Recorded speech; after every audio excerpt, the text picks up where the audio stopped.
Vamos a orar y a encomendarnos para la palabra de Dios. Padre celestial, imploro tu ayuda, tu socorro, tu cuidado, para que sea tu instrumento y para que mis hermanos reciban tu palabra y yo mismo con un corazón dispuesto a la obediencia. Por favor, Señor, danos la gracia de fijar en nuestras mentes y en nuestros corazones lo que tú nos dices. Ayúdanos. Y quiero de manera muy especial encomendarte a nuestra hermana Laura Espejo de Ladino, quien está muy delicada en su proceso de embarazo. Está en riesgo su embarazo. Por favor, Señor, fortalécela en su cuerpo, pero también en su alma, en su espíritu. Y permítele, oh Dios, llevar a buen término lo que se ha iniciado en ella para una nueva vida, para un nuevo miembro de tu iglesia. Acógela, Padre, y ayúdela, te lo pido.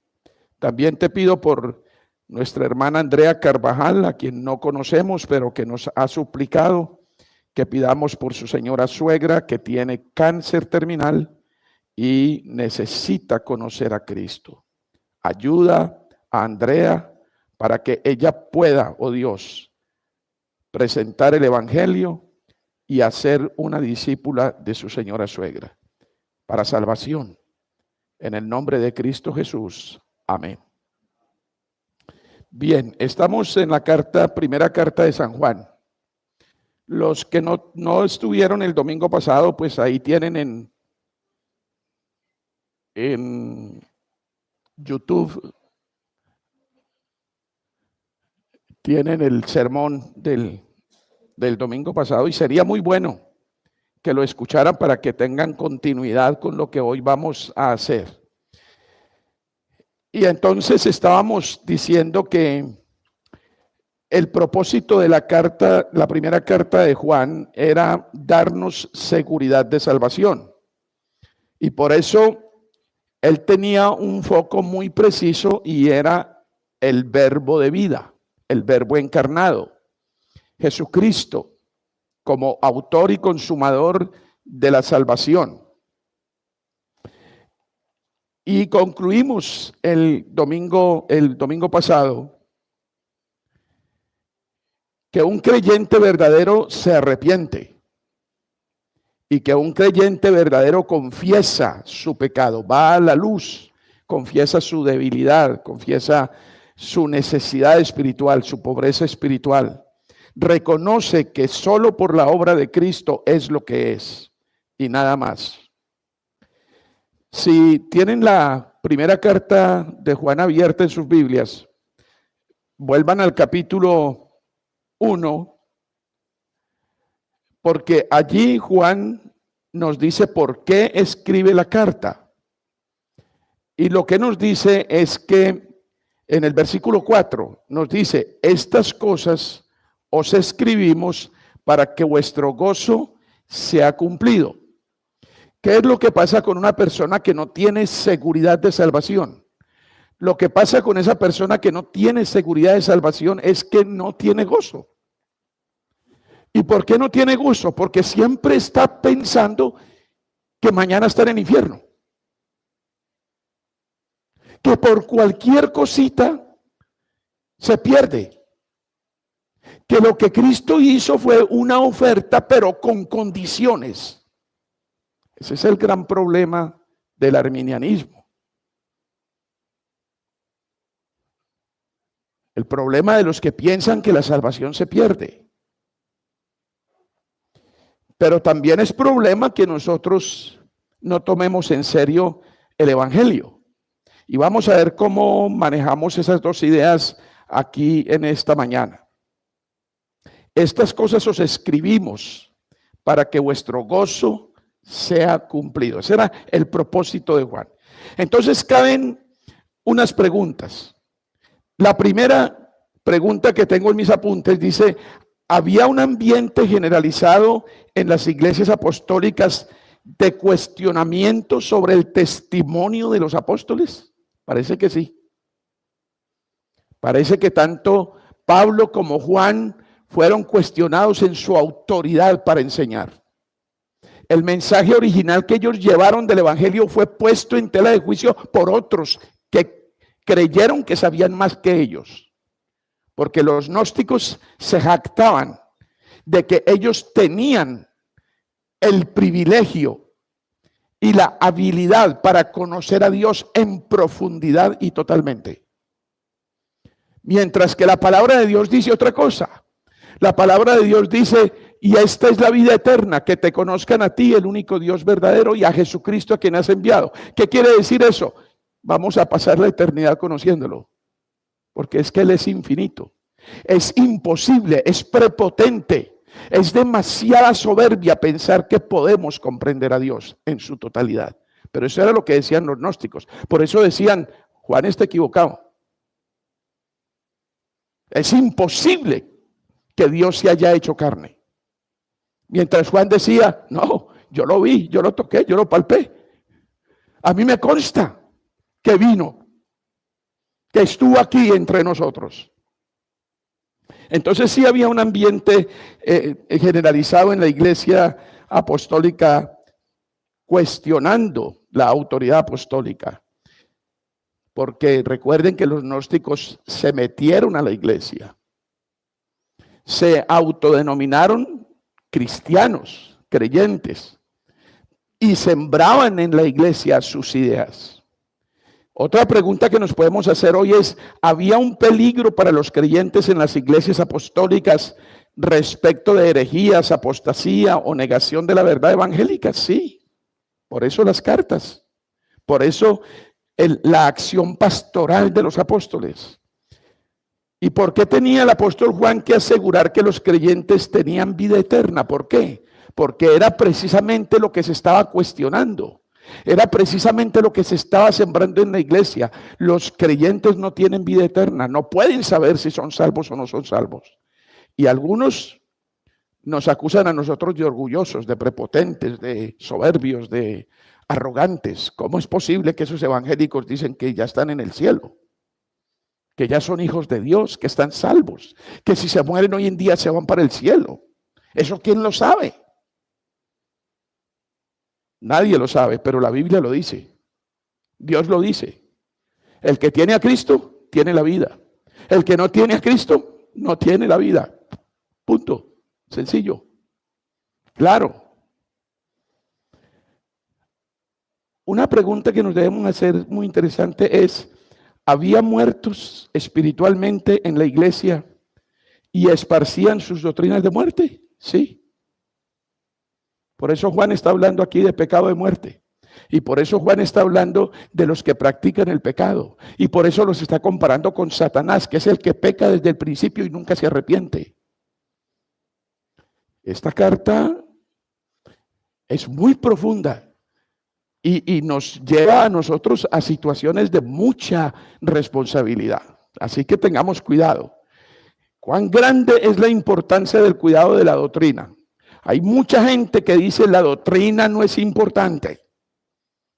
Lo importante es que la gente confiese que cree en Cristo, pero es que resulta que creer en Cristo necesita ser probado por mis obras. El creer en Cristo necesita ser probado porque yo cambio, porque soy persona diferente, porque soy distinto. No basta con decir yo creo en Cristo. Mire, Santiago le da un versículo muy fuerte, dice, ¿tú crees que Dios es uno? Bien haces. Los demonios también creen y tiemblan. Hermanos, el diablo cree. No basta con decir yo creo. Esto tiene que ir acompañado de fruto. Esto tiene que ir acompañado de resultados. Y ahí es donde uno se pregunta, bueno, ¿nosotros tomamos en serio el evangelio? ¿Realmente lo tomamos en la dimensión que debemos tomarlo?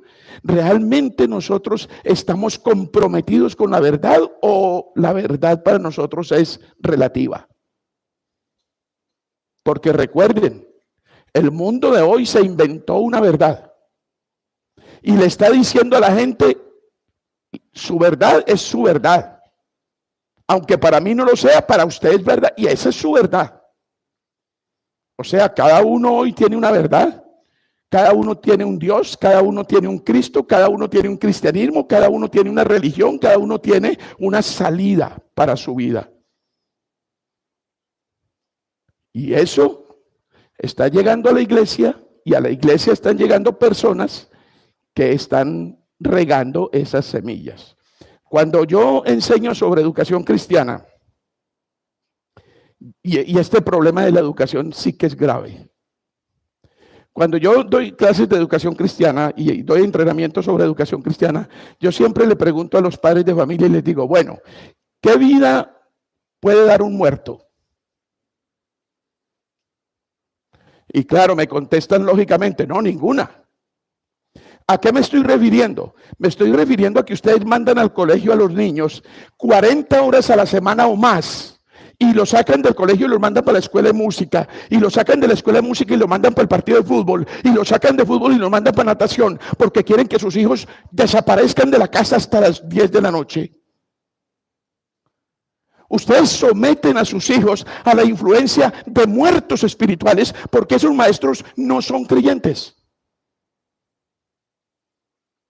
¿Cómo quieren que sus hijos adopten carácter cristiano si pasan 40 horas a la semana con muertos? Pasan más tiempo los niños en el colegio, en el deporte, en las actividades extras. Pasan más tiempo con ellos allá que con usted en casa. Y sabe una cosa, usted llega cansado y harto a la casa después del trabajo. ¿Y qué quiere hacer? Mirar un partido de fútbol. O tirarse en la cama y descansar, o poner los pies en agua caliente, o cualquier otra cosa. ¿Cuándo tiene tiempo para la familia? ¿Cuándo tiene tiempo para discernir sobre la vida? Todas esas cosas no solamente ocurren hoy, ocurrían también allá en la época de los apóstoles. La doctrina es importante, pero cuidado que la doctrina no vaya a sacrificar la comprensión del verdadero amor. Porque recuerden que Juan en su carta está insistiendo en el amor, el amor, el amor. Juan, en el capítulo 2 de su primera carta, sigue exponiendo la obra del Verbo a nuestro favor. No solo su redención, sino también su intercesión, porque Él es nuestro abogado. Él está a la diestra del Padre orando por nosotros y defendiéndonos. Y por eso también muestra el señorío de Cristo, sentado a la diestra de Dios Padre, una posición de honor, una posición de reino. La comprensión de la doctrina, mis queridos hermanos, pónganme mucha atención en esto.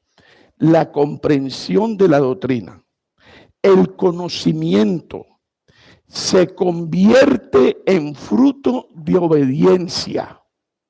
Y si ese conocimiento y esa doctrina no se convierte en fruto de obediencia, no sirve para nada. No hay amor en eso. Vayan a Primera de Juan, una vez más.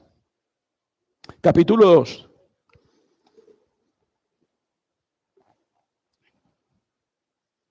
Y pongan los ojos en el versículo 3 y ayúdenme a leer. Vamos a leerlo todo, el 3. Ya estamos ahí, Primera de Juan, capítulo 2, versículo 3. Vamos todos. Y en esto...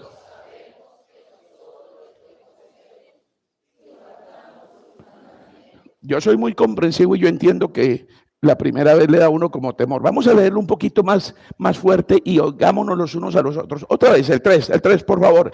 Y en...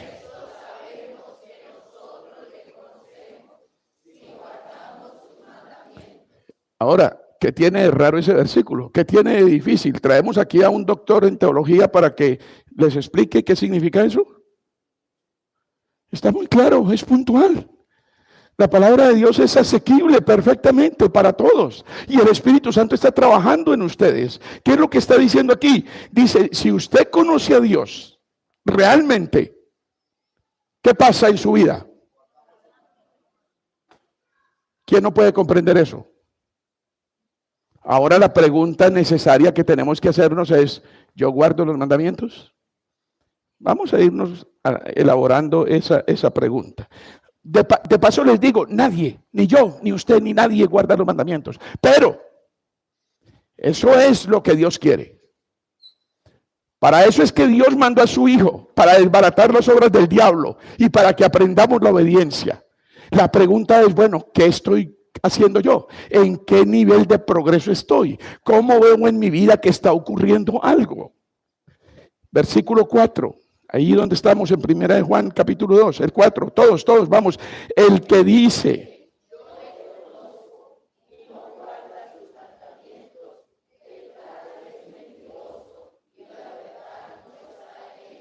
para que no nos preguntemos si somos mentirosos, preguntémonos, ¿la verdad está en nosotros? ¿La verdad está en nosotros? Y la verdad está en nosotros si cumplimos ¿qué? Los mandamientos. Versículo 5. El 5, todos, vamos. Pero el que...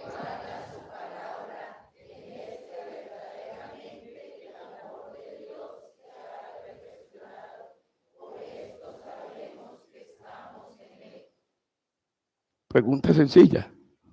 ¿Cómo sabemos que estamos en él? Si guardamos los mandamientos. Dele con la cantaleta. ¿Qué pasa con nuestros oídos? ¿Por qué somos tan olvidadizos cuando ya salimos de este recinto y enfrentamos otra vez la batalla allá afuera? ¿Qué pasa? ¿Qué ocurre? Juan, en su primer capítulo, en el versículo 9, está diciendo, si confesamos nuestros pecados, Dios es fiel y justo para perdonarnos y limpiarnos. Hace dos cosas. ¿Tiene dificultades con algo? ¿Por qué no habla con Cristo sobre eso? Eso es vivir en luz. Reconocer que tienes un problema. Pero hermanitos, hay algunos que son herméticos en su vida privada. Hasta aquí puede llegar, pastor. De allá para acá es mi vida. ¿Y cómo hacemos ahí entonces? Si usted no anda en luz y no tiene comunión conmigo, ¿cómo nos ministramos el uno al otro?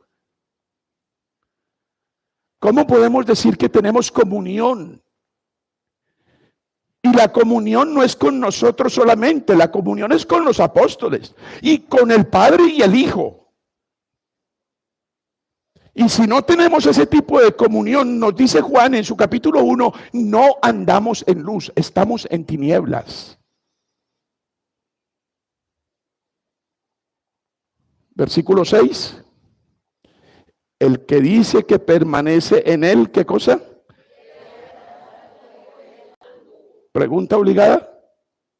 ¿Ando yo como anduvo Cristo?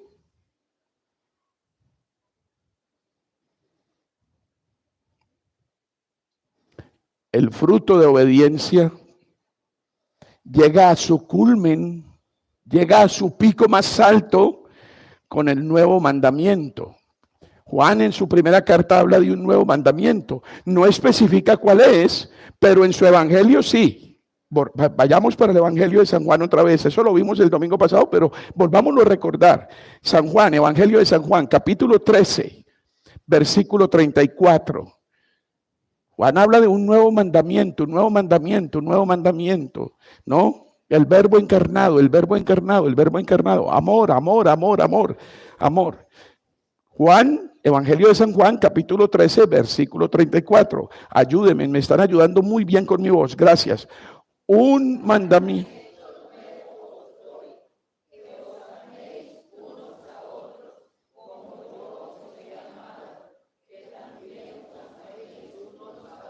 ¿Y cómo nos amó Cristo? Dejó todo, se humilló haciéndose hombre, fue igual en todo a nosotros menos en el pecado y murió en la cruz por nosotros pecadores. Dio la vida por nosotros. Y aquí nos está diciendo, el mandamiento nuevo es que os améis unos a otros como yo os he amado. Pregunta obligada. ¿Cómo amamos? Me quiero referir a los esposos aquí presentes, incluyéndome yo. ¿Cómo amamos a nuestras esposas? Los que escucharon el programa radial esta mañana o el programa en las redes deben recordar que hice una mención a eso. ¿Dónde se aprende a amar? En la casa, en el hogar, en el matrimonio. Allá se aprende a amar. Y allá se aprende a odiar. Qué desgracia que hay cónyuges que se odian. Simplemente se toleran por no sé qué causa, pero se odian. Pero qué hermoso es presenciar una pareja que se ama, que han aprendido a través del sufrimiento, de la negación, de la adversidad, de la riqueza y de la prosperidad, de la salud y de la enfermedad, que han aprendido a través de las vicisitudes de la vida a amarse, a complementarse, a ayudarse, a construir una relación de gloria para Dios. ¡Qué hermoso es!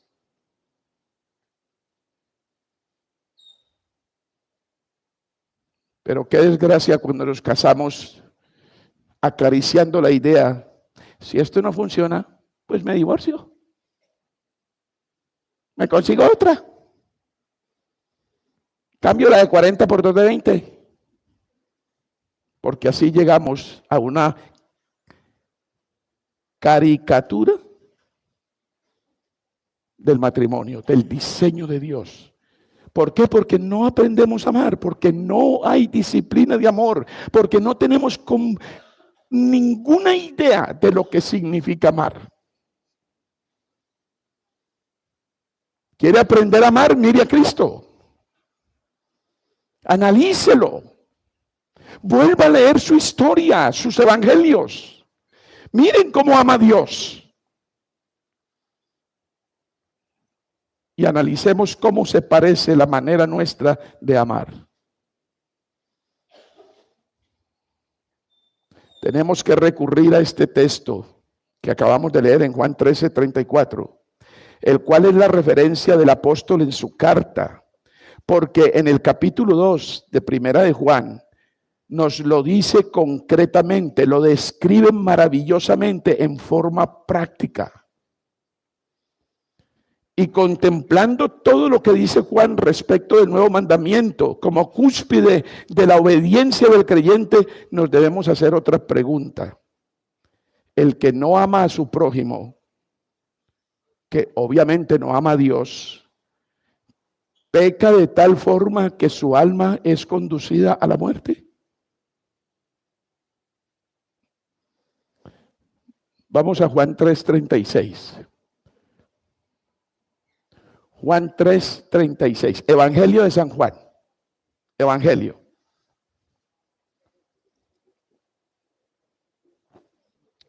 (3:36). Ayúdenme otra vez, por favor, ayúdenme. Juan 3:36. El que cree en el Hijo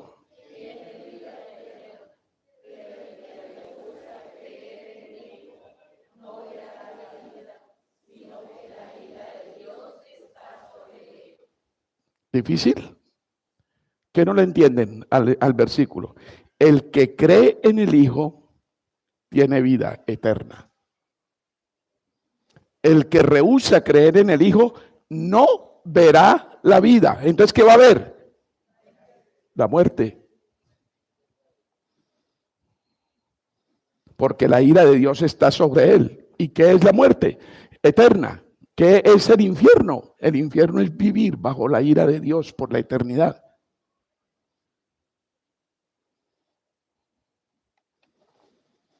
El que tiene al Hijo, obedece. Y esa obediencia es clara cuando se ama al hermano. Y por el contexto, hasta aquí, una manera clara de amar al hermano es permaneciendo en luz. Es amando la luz. ¿Y qué es eso, pastor? ¿Cómo se guarda la luz? ¿Cómo se ama la luz? Se cumplen los mandamientos, se guardan los mandamientos. ¿Y cuáles mandamientos? Voy a empezar por el quinto. Ojo, honra a padre y madre. Hermanos, y no solamente me quiero referir a usted como una persona que honra a padre y madre. Yo creo que todos honran a padre y madre de acuerdo a su criterio, de acuerdo a sus posibilidades. Pero dígame una cosa, los que están criando hijos en estos momentos, los que están levantando bebés, los que tienen nietos, ¿ustedes están criando hijos obedientes? ¿Están criando nietos obedientes? ¿O están tolerando la desobediencia en su casa? Ya su bebé de 4 años se le enfurece y le impone su voluntad. ¿Es la cola la que mueve el perro en su casa? Porque si usted está tolerando la desobediencia en sus hijos y los está levantando desobedientes, usted los está preparando para que vayan al infierno. ¿Y por qué? Porque la obediencia se aprende en casa. El hogar es la escuela de la obediencia. Y si usted tolera la desobediencia en sus hijos a los 2, 3, 4 años, usted es una alcahueta que los está enviando al infierno y no los ama. Porque eso no es amor bíblico. Eso no es amor de Dios. Dios a todo el que recibe por hijo lo azota.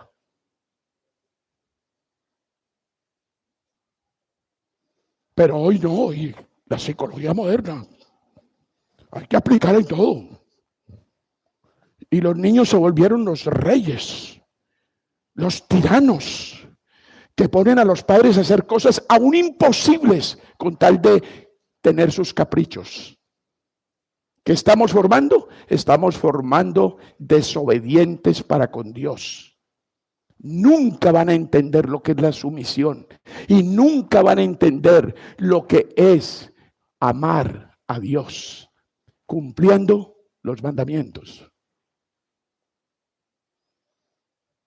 ¿Eso a dónde conduce? A la muerte.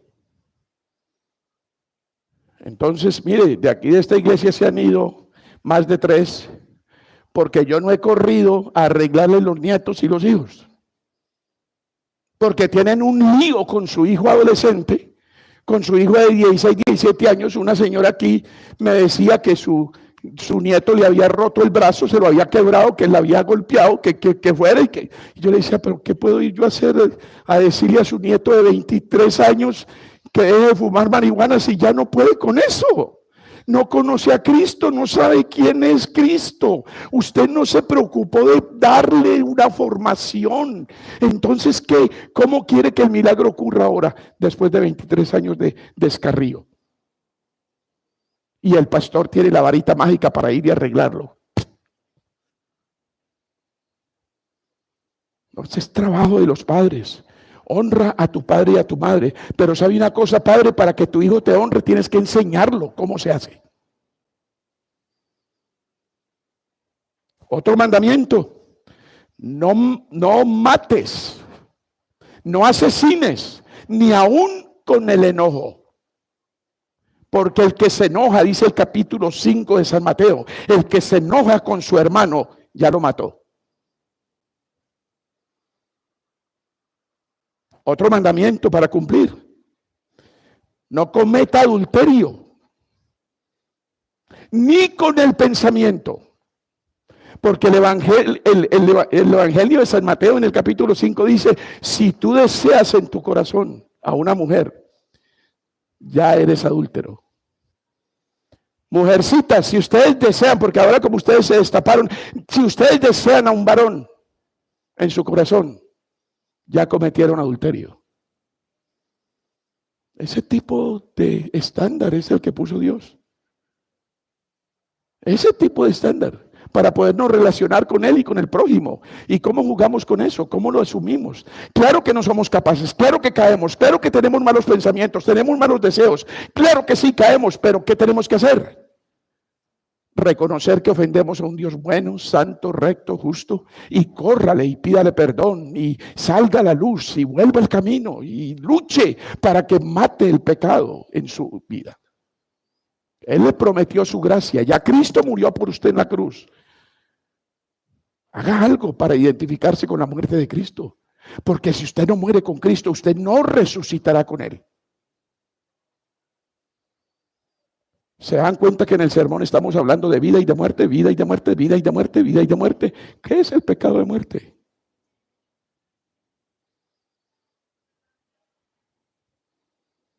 Otro mandamiento: no hurtes, no robes. Hermanos, hay 50,000 maneras y formas de robar. Usted puede robar tiempo, no solamente dinero. Usted puede robar prestigio de su hermano. Usted puede robar muchas cosas y hay muchas maneras de robar. No hurte. No hable contra su prójimo falso testimonio. No abra la boca para hablar mal de su prójimo, porque usted no sabe las circunstancias de su prójimo. El único que tiene el derecho, el deber y el fuero de juzgar se llama Dios. ¿Por qué? Porque Él sí conoce todo. Él sí sabe todo. No hable contra su prójimo falso testimonio. Y el último mandamiento: no codicie nada de lo que tiene su hermano. El otro día le hice una broma a una hermana aquí en la congregación, porque estaba por allá atrás admirándole el impermeable a otra hermana. No. Ay, yo quiero uno de esos. Ay, tan bonito, muéstremelo. Yo le dije: hermana, no codicie. Pero yo era bromeando, ¿no? No estaba haciendo esas cosas. Lo que el mandamiento dice es: usted no codicie. Cuando usted codicia, usted desea, pero con envidia. Usted desea con un afán de tener lo que tiene el otro a cualquier costo. Ay, Andreita se fue para Europa. Yo también tengo que ir. Y este año no me paso. Así me toca empeñar lo que tenga que empeñar, pero yo me voy. Codicia. Codicia. ¿Sabes una cosa? Si Dios te quiere llevar a Europa, te lleva. Y la bendición de Dios, dice la Biblia, la bendición de Dios no añade dolor. Pero ¿qué te ganas irte para Europa y venir aquí a pagar el tiquete durante 10 años? Te gastas la plata en 15 días y duras 10 años pagándola.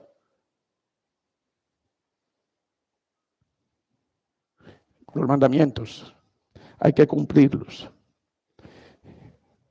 Cumplir los mandamientos garantiza la plena comunión con Dios y con los hermanos.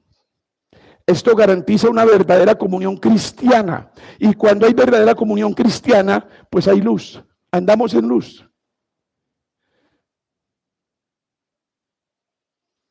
Hermanos,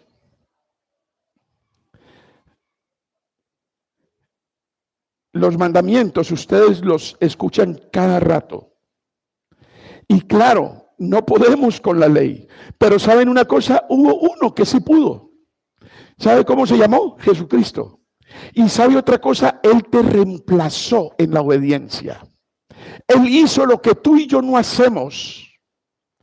Pero eso no quiere decir que ahora te puedes cruzar de manos o poner las manos atrás y decir: qué rico, qué bueno, y voy a seguir viviendo mi vida como a mí me parece. Un momentico.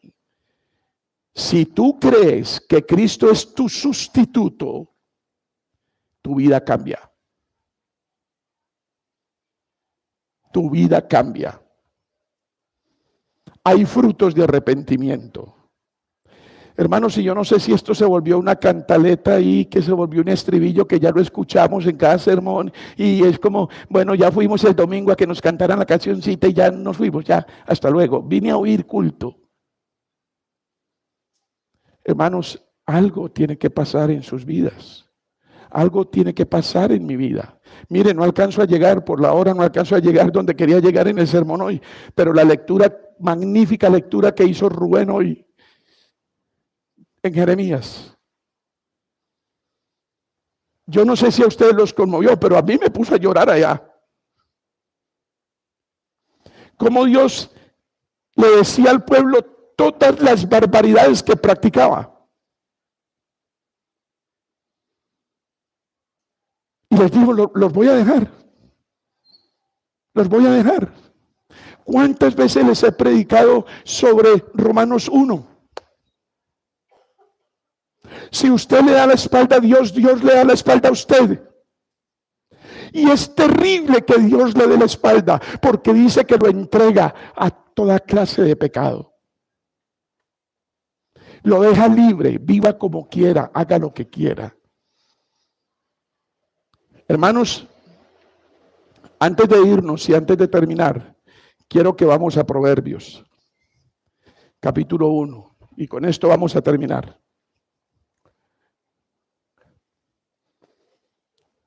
Y les recomiendo que lean Proverbios. Tremendo libro. Tremendo libro.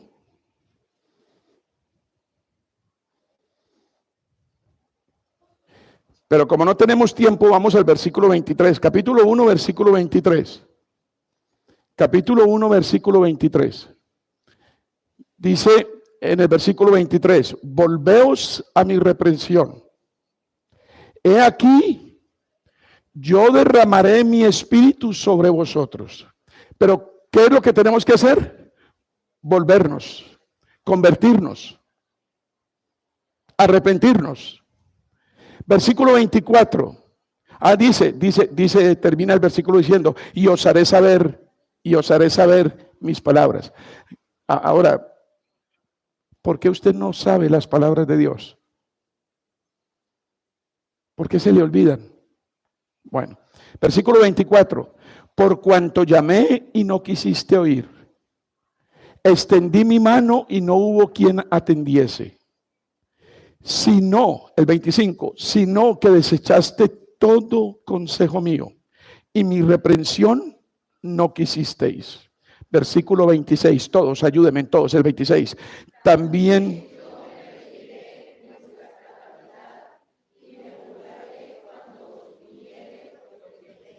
¿No les da miedo? ¿No les da miedo? ¿Ustedes creen que se puede jugar con Dios? ¿Ustedes creen que debemos seguir caminando por la vida como si esto no fuera nada? ¿Qué le está pidiendo Dios? Dios solo le está pidiendo crea. Crea de corazón. Créame a mí. Y al creerme de corazón y al creer mis palabras, su vida va a cambiar. Pero ustedes no cambian. Ustedes no hacen caso de mi reprensión. ¿Por qué? Porque no me creen. Porque no me toman en serio. Versículo 27, por favor, todos. Cuando vine.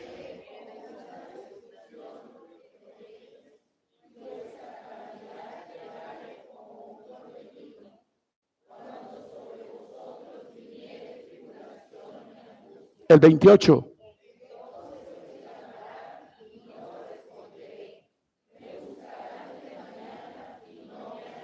Paren ahí. Lo está diciendo Dios, no yo.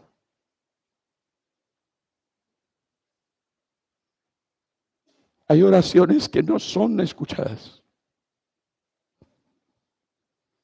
Hay oraciones sobre las cuales el Padre aparta su oído. Yo no estoy predicando esto para insultarlos. Yo no estoy predicando esto para ofenderlos, para incomodarlos, para atemorizarlos. Estoy predicando esto porque hay un alto riesgo en seguir jugando con las cosas de Dios. Para ustedes, para mí también. Yo como pastor de 40 y pico de años he jugado con esto. Y yo sé lo amargo que es.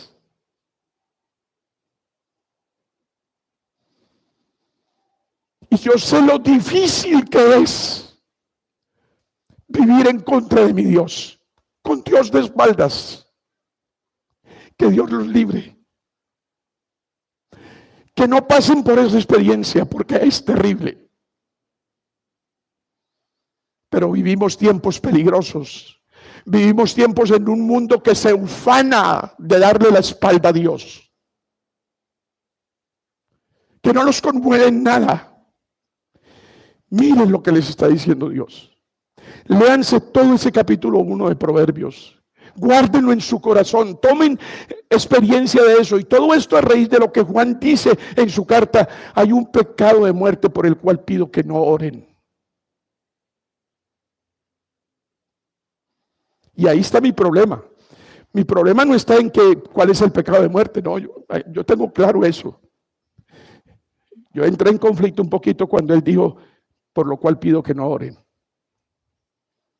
O sea que hay unas cosas por las cuales no debemos orar. Y aquí está diciendo, nos va a dar la espalda. Si nosotros seguimos, insistimos en darle la espalda a Dios, Él nos va a dar la espalda. Pero miren la esperanza, miren cómo Dios su evangelio vuelve a aflorar. Versículo 33, y con esto vamos a terminar. Versículo 33, todos, leyendo todos con entusiasmo. Más.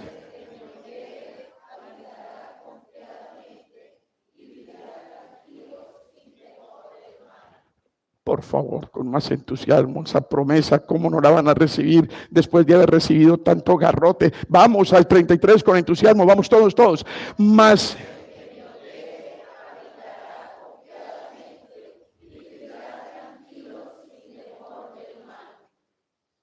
Sin temor de la muerte. Sin temor de ser abandonados. ¿Estás seguro de tu salvación? Tu vida cambia. Cristo ganó para ti una vida nueva. La Biblia no miente. La Biblia no se equivoca. De modo que si alguno está en Cristo, nueva criatura es. Las cosas viejas que pasaron, he aquí todas son hechas nuevas. Hermano, usted tiene un desastre de vida, no se preocupe. Cristo la arregla. Pero vaya a Él. Corra a Él. Entre en su luz y dígale, alumbre mis malas obras. Tómalas en tu mano, perdóname, yo sé que las llevaste a la cruz, pero ayúdame a ser otra persona. Hay que orar. Hay que suplicar, hay que humillarse. Porque si usted sigue pecando, sabiendo que ha pecado y que está pecando y que está ofendiendo a Dios, usted es como el diablo que peca desde el principio y nunca se arrepiente. Usted es un hijo del diablo, dice la Escritura. No lo digo yo. ¿Tiene pecado en su vida? Pare, basta, ya. Y pida el socorro. Porque de Cristo tomamos gracia sobre gracia. Mis pecados son grandes, pero mayores que su gracia. Pero hay que creerlo en la forma correcta. ¿Y cómo es cuando creemos eso en la forma correcta? Nuestra vida, ¿qué? Cambia. Nuestra vida es otra. Otra vida es diferente. Que Dios nos ayude. Y continuaremos en un futuro, no sé cuándo, si Dios nos permite. Y si no, en el cielo, seguiremos hablando de estas cosas. ¿Ok? Oremos. Padre Celestial, muchísimas gracias por tu palabra. Gracias por exhortarnos. Gracias por sacudirnos. Gracias por volvernos a tender tu mano amorosa, queriéndonos cobijar como la gallina lo hace con sus polluelos.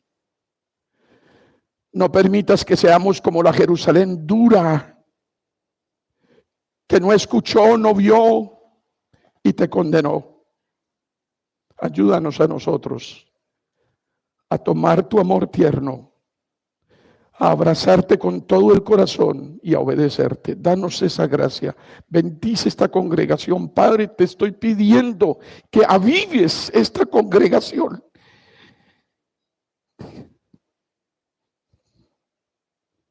Respóndeme.